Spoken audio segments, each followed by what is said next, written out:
Professor Jagdish Chandra Bose की एक छोटी सी घटना आपको सुनानी है। आप जानते हैं प्रोफेसर बोस का काम क्या था? उन्होंने आधुनिक जगत में यह सिद्ध किया कि पेड़ पौधों में जीवन होता है, और उनकी इसी खोज पर उनको नोबेल पुरस्कार मिला। जब वो ये प्रयोग कर रहे थे कि पेड़ पौधों में जीवन होता है, तो उन्होंने अपने हाथों से लिखे हुए लेखों में ये कहा है कि मैंने मेरे घर में कुछ पौधे रखे, आधे आधे उनका बंटवारा किया, एक हिस्से में कुछ पौधे, दूसरे हिस्से में कुछ पौधे। अब प्रोफेसर बोस क्या करते थे, सवेरे ही सवेरे सोकर उठें तो एक हिस्से के पौधों को जाकर गालियां देते थे।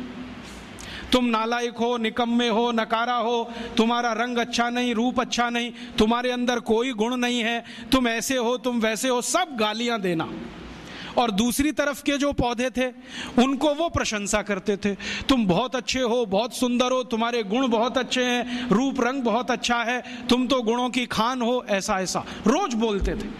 फिर प्रोफेसर साहब खुद अपने लेख में लिखते हैं 6 महीने तक उन्होंने ये किया और दोनों ही पौधों को पानी बराबर दिया, खाद बराबर दिया, समय पर सब कुछ दिया, लेकिन कुछ पौधों को गालियां दी और कुछ को प्रशंसा किया। 6 महीने के बाद परिणाम यह हुआ कि जिन पौधों को गालियां दी गई वो सब सूख गए, सब सूख गए, एक भी हरा नहीं बचा, और जिनकी प्रशंसा की वो 2 गुने से ज्यादा बड़े हो गए। तो प्रोफेसर साहब लिखते हैं कि ये पौधे भी गालियां और प्रशंसा को समझते हैं। अब इसको मैं समझाता हूं आज के हिसाब से।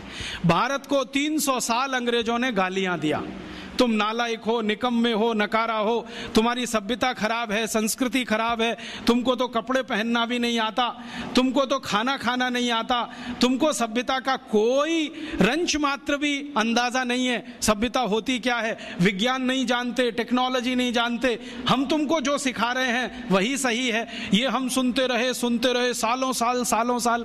भाई साहब, जब 6 महीने में पौधे सूख गए तो 300 साल में ये भारत भी सूख गया।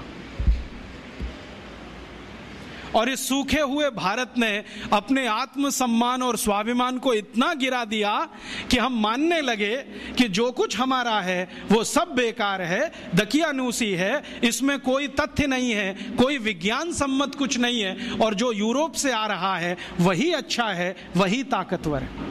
और ये इतना गहरा घुस गया कि हमारा डीएनए बदल गया, हमारा ब्लड बदल गया, शायद हार्मोन्स का बैलेंस चेंज हो गया, शायद बॉडी के केमिकल्स चेंज हो गए।